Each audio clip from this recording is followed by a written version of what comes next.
All right, joining me once again here on the Matthew Filipowicz Show is my good friend Robin Marty. Robin's work has appeared in Rolling Stone, Politico, and much, much more. She is the co-author of the book Crow After Row, How Separate But Equal Has Become the New Standard in Women's Health and How We Can Change That. You can find the book and much more at crowafterrow.com. You can also follow her on Twitter at Robin Marty. Robin, thank you so much for being on the show again. Always a pleasure to be on, Matt. Thanks for having me.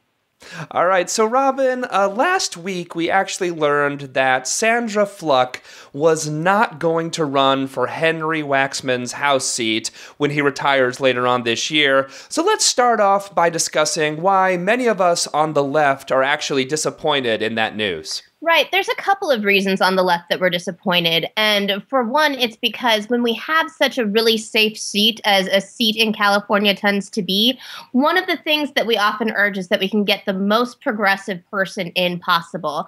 One of the things with Henry Waxman is the fact that he had been in Congress for 40 years. That gave him 40 years of working his way through the system, further up, developing seniority. And one of the reasons he said that he was ready to leave is because he wanted somebody younger to step in and do the same.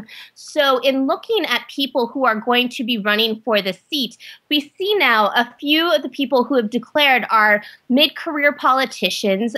They don't have the youth that Sandra Fluke has. They don't have as many of the different pedigrees that appealed more nationally, that could have helped her to work more with more people just outside of California, all throughout the Congress itself. So it's kind of disappointing to us when we see somebody who could have really grown in a seat, and instead we're kind of seeing the same old California politician going for it instead of somebody new and exciting. Yeah, and most people on the left, it's very rare that someone running for a congressional seat has the sort of national notoriety that someone like Sandra Fluke has. I mean, she was kind of thrust into the national spotlight with Rush Limbaugh calling her a slut, but she really is a badass in so many ways and has shown a lot of poise and a lot of just seems to be a really, really badass person who could have potentially been a really, really good congressperson. And one of the things that's really interesting about her is that although she's well known for this whole Rush Limbaugh controversy, there's so much more that's going on with her political career and with her own advocacy. She also works to help establish women and bring new women in for running for office, trying to set them up with learning campaign ropes, how to do fundraising and all of that. So she's really trying to get new voices into California politics. She's also heavily involved with minimum wage work and making sure that the state tries to move towards a living wage. And she works on fast food strikes, things like that. So she's not just this reproductive rights advocate that everybody sees her as. Also, she had done an eventual run, honestly, a seat that was never going to see a Republican in it would have suddenly brought in this Republican attention, Republican money, just because, frankly, the Republicans would not have been able to resist it. There is no way that Sandra Fluke could have run for that seat, and regardless of how likely it would be that she would get it, that Rush Limbaugh, the national media, that they could have resisted weighing in on the race and putting resources into it that they knew weren't going to be useful anyway. Yeah, no, they would have done it. They wouldn't have been able to resist themselves, and so that's actually another way that progressives are losing on this by the fact that the right wing, which pretty much does kind of have unlimited money kind of anyway, but it's time and resources they could have spent. One thing I would definitely want to touch on, which is kind of the crux of your article that you wrote for Politico on this topic, and the article is called "Why So Few Women in Politics?" Ask Sandra Fluke. Is you actually draw a big distinction and kind of describe a lot of statistics when it comes to women who actually choose to run for office versus men to run for office, and the stats that you come up with are shocking and really distressing. Tell us about them. Right. We all know that there's a really large issue with gender parity in Congress in general.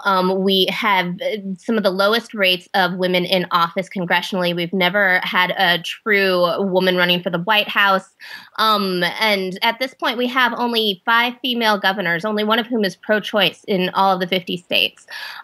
What we see, and if you look at sites like She Should Run, which is a nonpartisan group for helping women get into politics, we see that all of the studies show that when women decide that they are going to run for office, first of all, they're half as likely as a man to think about running for office in the first place. when she does decide that she is going to run, very often she will decide that she needs to go for a very local starter race first. So she'll go for a city council. She'll go for a school board. Whereas when a man decides that he's going to run for office, regardless of what his experience is, even if it's his first political run, he'll go straight for something higher. He'll go straight for a congressional seat. He'll go straight for a Senate seat. He'll go straight for a governorship. This is a huge issue for getting women in politics, because when you see how much of a pipeline we have to develop in order to get people up to the White House, when you have men who are going straight in for Senate seats, going straight in for governor seats, which tend to be the step up to the White House, and then you have women very, very slowly working their way up, then it's much more difficult for us to get a viable female presidential candidate that can eventually run for the White House. I'm talking to Robin Marty about her article at Politico. Yeah, it really is pretty distressing. I mean, you describe, and this is not something that's rare to California, but so much of politics, there's sort of this sort of wait in line kind of mentality. You have to wait your turn sort of thing, and that definitely weighs harder on potential women candidates than it does on men. It's a bad problem overall, but especially for women. Talk a little bit about how that mentality is actually really detrimental when it comes to actually getting progressives elected. It's really detrimental because one of the things that we are noticing is that this seems to be a much bigger issue for Democrats than it is for Republicans. When we see, and even when I was talking to people afterwards, once I wrote this article about what was going on in this congressional race, people still said, yeah, I completely agree that we need to get women into politics earlier, but she still shouldn't run because she wasn't ready. She didn't have enough experience. So even within advocates in our own system, we still see people who say we need to have a woman wait her turn, have a woman gather more experience.